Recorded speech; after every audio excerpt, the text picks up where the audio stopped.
then you just click to join. You don't have to do anything. You just click to join. And I can send you, I can put it on this. Tracy with layers on that. So nice to meet you in person.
Good morning, folks. Thanks so much for joining me here on Wave Now. We wanted to bring you this breaking news alert that's happening here shortly. Mayor Greenberg is expected to give us an update on the UPS plane crash. A total of 12 people that we know of so far have passed away from this tragic incident that happened on earlier this week on Tuesday.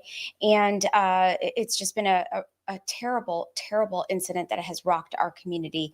So as I mentioned, 12 people had died, and one of the victims is a child. A UPS cargo plane went down shortly after takeoff. The left engine detached from the UPS jet. Again, this crash happened on November 4th. So yesterday we got an update again that the death toll has gone up. This is Mayor Greenberg here meeting with folks. The NTSB is here investigating. They're going to give us an update today at 3 o'clock. The plane was apparently cleared for takeoff on runway 17R.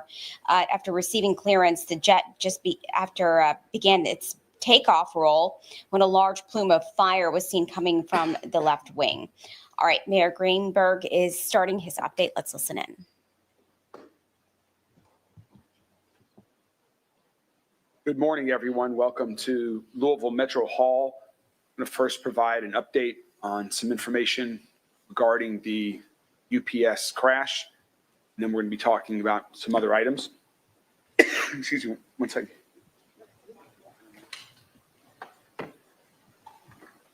So yesterday and the night before, certainly there's been a long 36 hours for our city, 36 hours of tragedy, 36 hours of heroism and hard work by our first responders, 36 hours of our city once again coming together and showing our strength in these challenging times.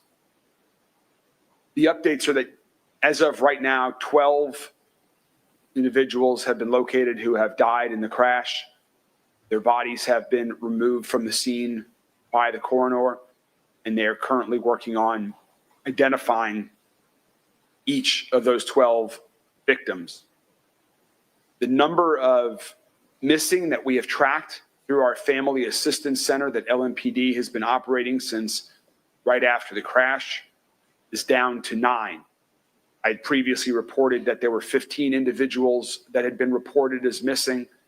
We have located 6 of those individuals over the last 24 hours. And so we're now down to 9 that are missing. If you do the math, we may have located all of the victims. There may be more that have not yet been reported. And so I would ask if there are families that are still out there that are wondering about someone who may be missing, please call immediately. Please call 800-631-0604. That would be incredibly helpful information if there are still individuals who you have not heard from and you think may have been around the crash site. Our hope is that we have located all of the victims at this point, but again, we do not know. The search will continue. The teams will be out there searching through the debris now in what's called a delayering search in coordination with the NTSB and their investigation about the crash. There will also be individuals that will be looking underneath. There's so much debris there. There is so much charred, mangled metal that not all of the bodies may have been located until you look underneath certain things. And so that is going through the various layers of debris on the field. That will begin now. Everything to date has been just looking at what can be seen without moving debris. NTSB, as they reported yesterday, has identified and located the black box on the voice recorder, and then that should be incredibly helpful, assisting with their investigation. And also Jody Myman, our Director of Emergency Management Services, he and members of his team are in close coordination and communication with the NTSB, staying up to date on their search and anything that we can do to assist them with their investigation and communications. We've talked a lot about first responders over the past few days and the amazing work that they did. I want to give a special shout out to one agency, and that is our Muhammad Ali Louisville International Airport Department of Public Safety. At the airport, you may or may not know, but there is a Department of Public Safety just for the airport, fire, EMS, and police all in one department led by Chief Josh Grimes. They responded immediately just because of their proximity on the airport. They were the very first responders on the scene that drove through the fences, past the airport boundaries to immediately begin the first response to the crash and the immediate aftermath. They've had to deal with a lot since then, and I want to give a special thanks to all of the public safety professionals that work for our airport. Thank you all so much. Speaking of the airport, there are 2 runways that are now open at the airport. That is one more than yesterday. There's still one runway that the NTSB is still connected to their investigation. To answer a few other questions that we've been getting from members of the community, which are not yet full answers, but this is the best that we have at the time. I know there's still folks that don't have power for some of the businesses that are located near the crash site. LG&E is on site right now, and they are seeing what they can do to get power turned back on. The NTSB will be releasing buildings as they identify properties that they either have recovered the debris from or are not directly pertinent to the investigation. And it's safe that LG&E will be restoring power throughout this process. Yesterday, when I was out at the crash site, there were wires everywhere that had come down as a result of the crash. Wires on the street, wires on property. And so we need to, again, put public safety and people's safety at the top of the list. And so they will be getting the power back on as safely as they can. Also, there are still some roads that are closed, Grade Lane and Crittenden Drive. Again, we will be working to reopen those as quickly as we can with safety as the top priority. So we're looking at a plan for doing that.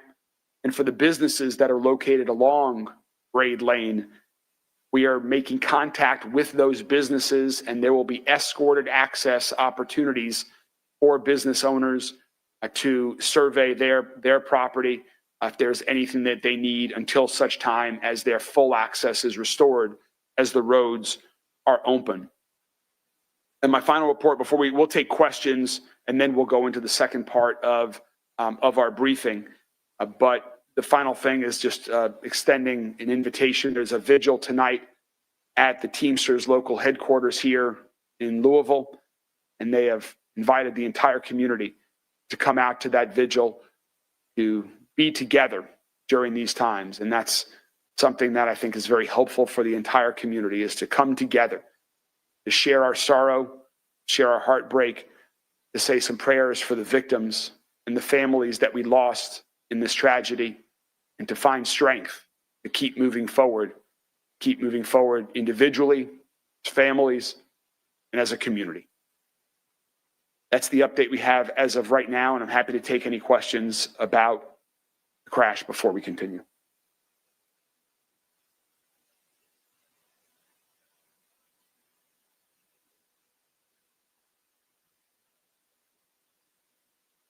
The question was, what have I learned about the maintenance records for this plane?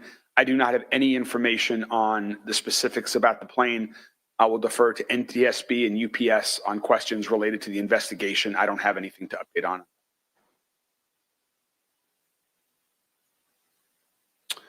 So the question is, were there people in jump seats? Again, I will defer to UPS on exactly where that is. The information that I have is that there were 3 individuals that were all part of the crew on the plane. That is the extent of my information. I don't know where on the plane they were sitting or what they were doing at the time of the crash.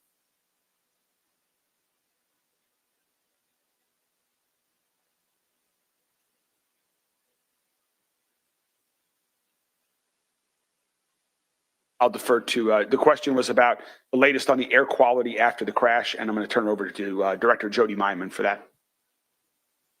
Yes, we were able very quickly deploy air monitors right after the crash, and then the 41st Civil Support Team from the National Guard came in and took over air monitoring for us, and they actually not only air monitored around the area, but we gave them several intersections for, going north where the plume was, all the way towards the river, and they were not getting any significant air monitoring readings for any health hazards all the way to the river. And that's why through the night we were able to significantly reduce that shelter in place area now to what it is. It's just a quarter a mile, which really only encompasses the site.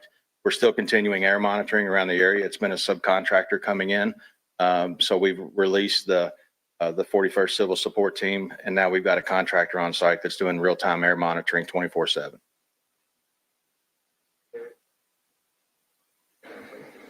They always check for any kind of explosive limits, any kind of volatile organic compounds. They check for carbon monoxide. They check for oxygen levels to make sure that the oxygen levels are correct. And like I said, away from that site, they didn't get any adverse readings.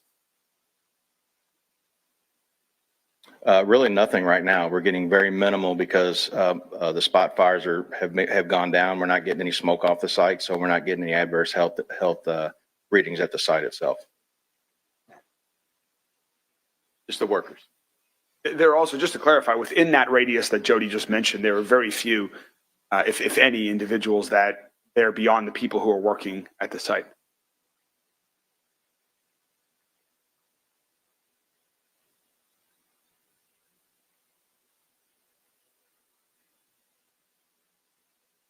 The question was what federal assets are involved beyond the NTSB. The FBI is also involved in this investigation. As we mentioned yesterday, if individuals have debris on their property that they report, it's actually going to be an FBI agent that comes and meets them at that property to do the investigation about that debris that's located on their property.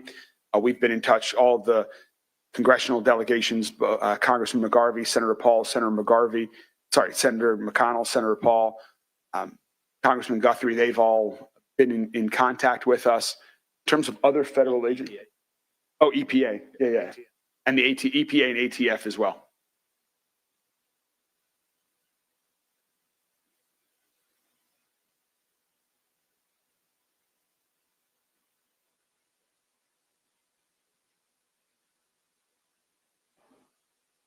They can report that, whether that's useful to the investigation or not. I defer that to the NTSB as to what is important for their investigation. I think they're mostly focused on actually parts of the plane, but knowing, my guess is they will want to know where other things happened. I've heard those same reports about things that might have been some mail that might have been on the plane and how far it traveled. It's mind blowing to hear some of those stories. Yes.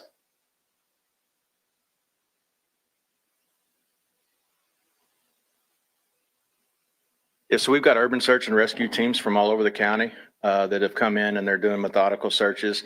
And then again, if they find something that they need to get into, they've got to coordinate with the NTSB to make sure that it's not any kind of aircraft component or anything. And if it is, they have to be approved to be able to move that around. So we've got local urban search and rescue teams from around the county that are working through that.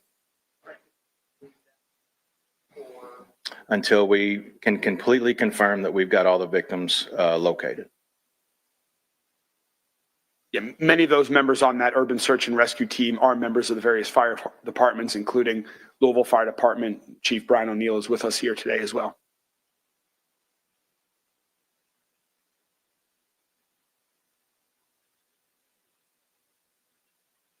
The question was about hotspots that we were talking about yesterday and the status of the firefighting. Yes, they're out as of now, but they still could, they could still flare back up just because of the deep seedness of it. So we've got fire crews that are staying 24/7 throughout the night, monitoring anywhere that we suspect that anything could flare up. But as of right now, they're out. Throughout the half mile, they're just throughout the half mile.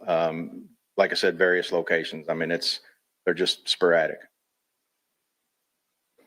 Because they're so deep seated and because it could be a component of the aircraft itself, we don't want to get in there and move things around in order to not mess up the investigation.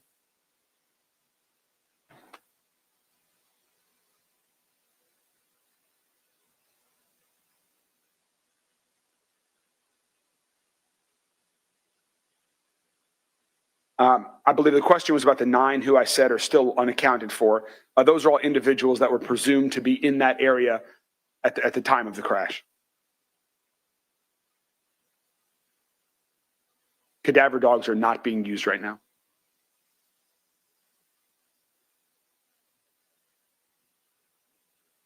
The difficulties of finding the individuals. Well, again, so the 9 people that have been reported missing are family members that have not gotten in contact with these individuals that they have reason to believe might have been in or around that area. We have located 12 victims of this crash, including what we believe to be 3 of the UPS crew. Yesterday, we were able to identify 6 people who were on that list the day before by doing continuous outreach to the individuals in many different ways, or other people that connected with our teams to let them know that they're okay. So we'll continue. We don't have any other information at that point.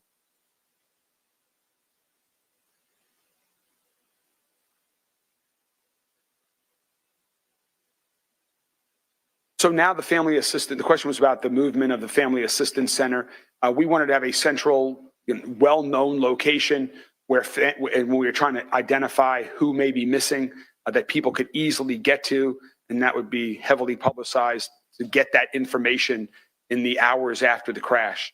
And now that we believe we have identified the individuals who are still being missing, we're looking for privacy for the family to continue to support the families that are searching for answers, that are grieving, and we want to be there to be able to continue to support them in a private setting.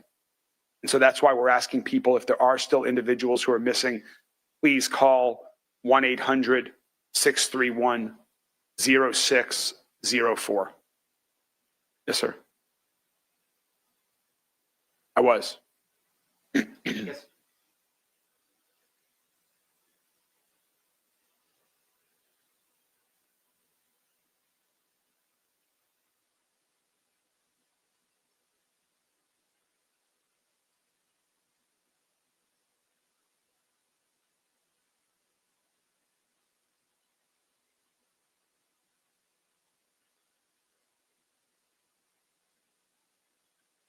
So I'll answer the second question first about the access to the site. The NTSB is controlling the site right now, and so I would direct that question to the NTSB about access to the site for members of the media.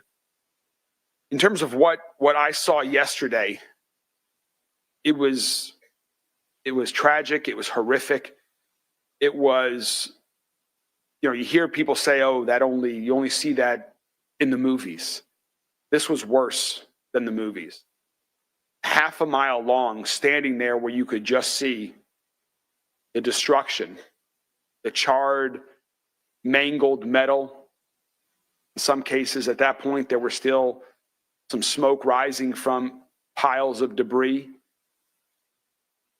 Saw first responders that were still working intensely, most of whom had just gotten to the scene, some of whom, though, had been there since the night before, that were still working, doing whatever it takes to identify victims, to make sure we could get back safely as a community.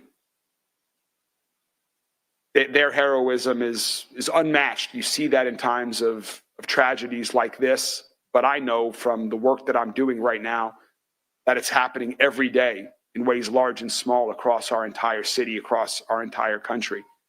But the amount of things that were just so charred.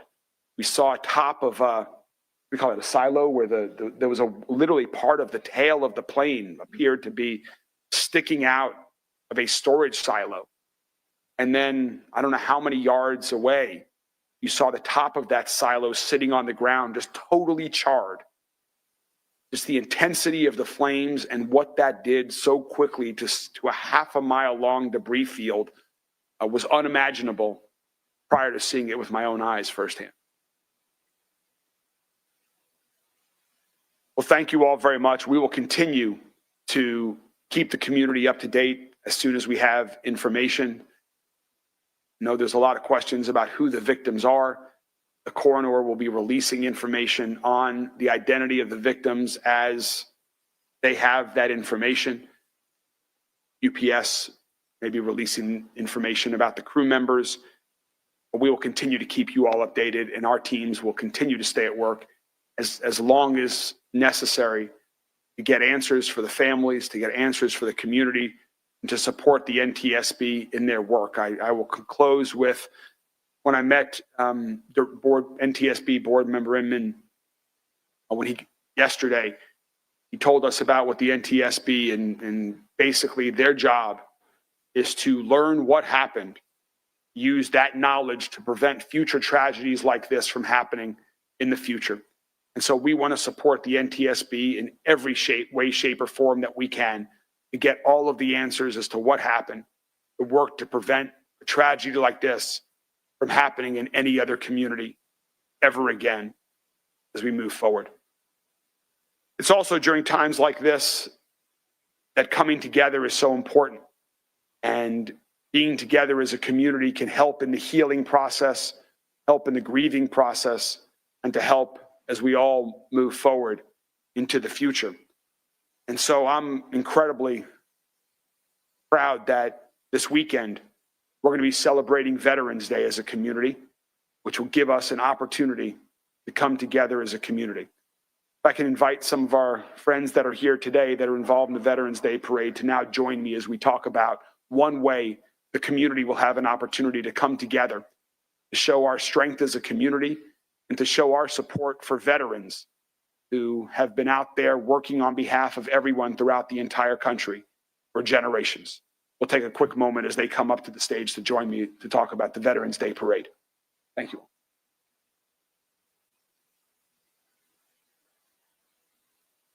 Let's see.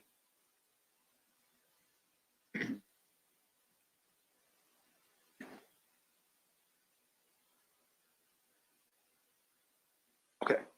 Come on up, Ed. There it is.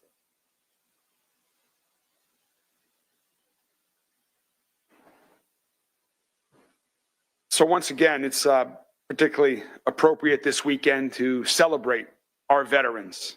And as we approach Veterans Day, I'm honored to invite all Louisville residents to join us for the annual Kentucky Veterans Parade and Celebration this Saturday, downtown and in Nulu. This Veterans Day Parade is a signature event for our city and a time when we can recognize and express our deepest gratitude to the brave men and women who have served our country. This year marks the 15th anniversary of the parade, and we're excited for its return. Rachel and I are looking forward to joining everyone at 11 a.m. on Saturday morning on East Market Street in Nulu. This is a new location for the parade, a new location that we hope brings even more people to come celebrate our veterans and thank them for their public service. I encourage everyone to come out, join us, and bring your families. It's an opportunity to line the street, wave our flags, to our veterans thanks. Because of what we've gone through this week as a community, come together with one another and show our strength and support as a community. We'll be recognizing the incredible individuals who fought for our freedom at home and around the world, who risked their lives so that we all could enjoy the freedoms that we have today. So let's come together as a community. Let's come together to support our veterans. And I'd like to give thanks and a special recognition to a few individuals who are here with us today. First, my fellow mayor, Mayor Byron Chapman from Middletown, who has played a key role in this parade, I believe, since the very beginning, 15 years ago. Once again, Mayor Chapman will be bringing his convoy from the Middletown VFW downtown to Nulu as part of this parade. Thank you so much, Mayor Chapman. Thank you, Commissioner Wolf from Middletown as well, joining us part of this parade. And Mario Maped for his U.S. government issued military vehicle that will be in the parade and is part of the history group. Thank you, Mario. And a fun fact about that vehicle, it was built in February of 1943 by the Ford Motor Company at the Louisville branch plant. In fact, 20% of Jeeps in World War II rolled off of the Louisville plant's assembly line. That's another connection that our city had, what our veterans did so much for all of us. It's a great group that we're very, very thankful for. I also want to give special recognition to two of my colleagues who also are veterans, two colleagues who I have the opportunity to work with regularly throughout Louisville Metro government. And that is Councilwoman Betsy Rui, who is here with us today, and also Councilman Anthony Piagentini, who represents District 19, who served in the Marine Corps, who often joins us in the parade. Councilwoman Rui represents District 21, and she served in the Army Reserve during Desert Storm. The individual who organizes this parade is Wayne Hettinger, who's well known to everyone across the community for putting on large-scale events that bring our community together, whether it's Thunder Over Louisville or the Veterans Day Parade. He is the co-chair of the Kentucky Veterans Parade and Celebration. I'd now like to invite Wayne Hettinger to say a few words about this weekend's events. Wayne? Thank you, Mayor. Boy, here we go. 15 years and growing. It's another year of excitement. As the mayor mentioned, we've moved to Lulu after last year. In review of what we had done with the production, it was like, how do we make it better? Which is always the theme that we work from. And it was decided, let's move to where the people are. And that certainly is in Nulu. The amount of people that are there on the weekends is phenomenal. So I'm very excited about that.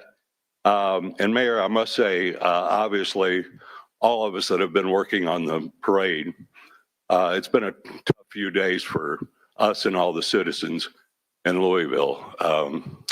Our hearts and prayers certainly go out to the victims, their families, and certainly our friends at UPS. But as co-chair, we must move on.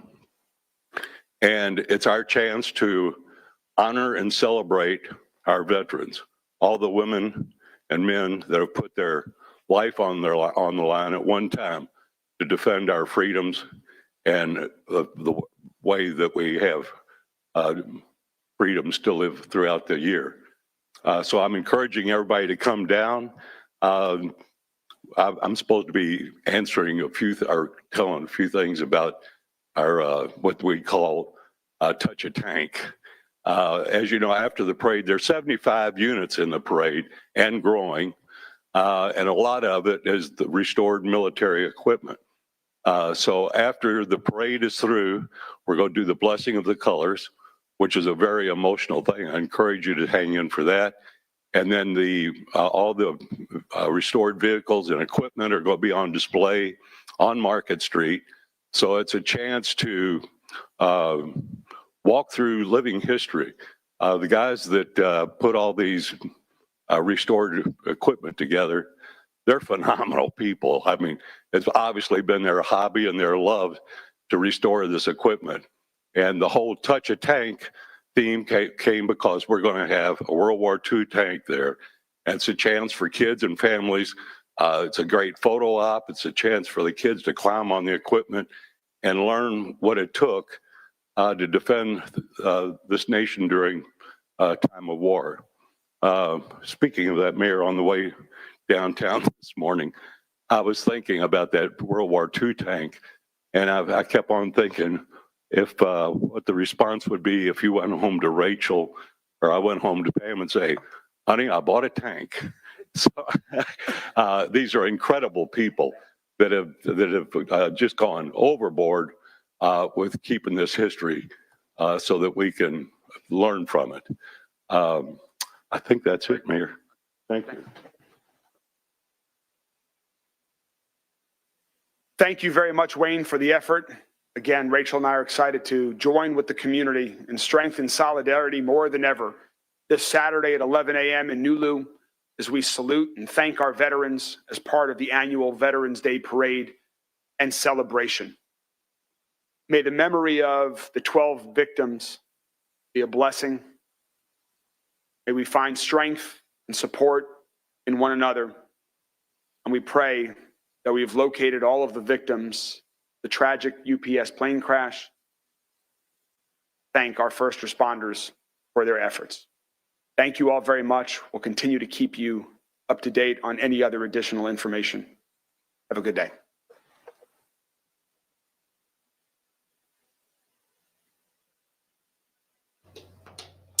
All right, folks, thanks so much for staying with me here on this live stream that we wanted to bring you an update coming from the mayor about the UPS plane crash. Here's some things that I jotted down, wanted to just recap some things. 12 people have died. Their bodies have been removed. The coroner is working to ID each and every person that they have recovered. We know that 3 people were on board that UPS plane. Also, one of the victims is a child. 9 people have been reported missing. So if you are worried about someone who you think may have been in that area where that UPS plane crashed on Tuesday, you need to call 1-800-631-0604. Again, that's 800-631-0604. So the search is going to continue in the area. They have been doing a delayering search. So they're going to be looking for people underneath. Before, when this happened, on Tuesday and yesterday, they were kind of doing like what seems to be described as a layer search, things on the surface. But now they're going to be removing some of that debris and digging underneath with the pile of rubble that is there to see if there are any victims underneath the layers of carnage that is out there. So their concern is that, of course, not all bodies have been located. So that's what they're going to be doing there. As you may have seen on our website, we told folks that the black box has been recovered. It did suffer a little bit of heat damage, but it was recovered, should be okay. They're going to be running that to a lab and getting information from that. 2 runways are open. 1 is still closed. They're also... sorry, I'm trying to read my writing. Working to get, wires on the property that are still down. So they're working to restore electricity back there. The roads on the area are still closed. A quarter-mile area is still in a shelter in place. The hot spots, they think they're out, but they are firefighters on the scene. They're throughout the day, throughout the night, 24 hours to make sure that there aren't any flare-ups of any fires. So cadaver dogs have not been deployed yet. So the mayor described this as something worse than the movie, that half-a-mile stretch that they saw there when that plane went down. So we are, again, putting all of our resources into covering this story for you today. This is just There's no words, folks. I know that a lot of us are just in shock over the video that we're seeing. It just seems unreal, but tragically, this is reality for us, and Louisville is strong. We're going to push through it. If you feel like this is getting overwhelming for you, please get some help. We want to wrap our arms around our community right now in this very, very difficult time. This is going to take a long time to get through. Again, 12 people have died that we know of. We're working to get the identities of these people, but our thoughts and prayers and our comfort and compassion is with Louisville, UPS. This is all a very difficult time for the just people who are going about their daily routines today and that day, and then just never made it home after that. So it kind of puts things into perspective. Some of the things that we all get flustered about are maybe not that big of a deal. So let's be there for one another, send positive energy out there. I appreciate you folks staying with us, and we'll get through this. All right, folks, I'll see you on Wave News at 3 o'clock today. Have a great day.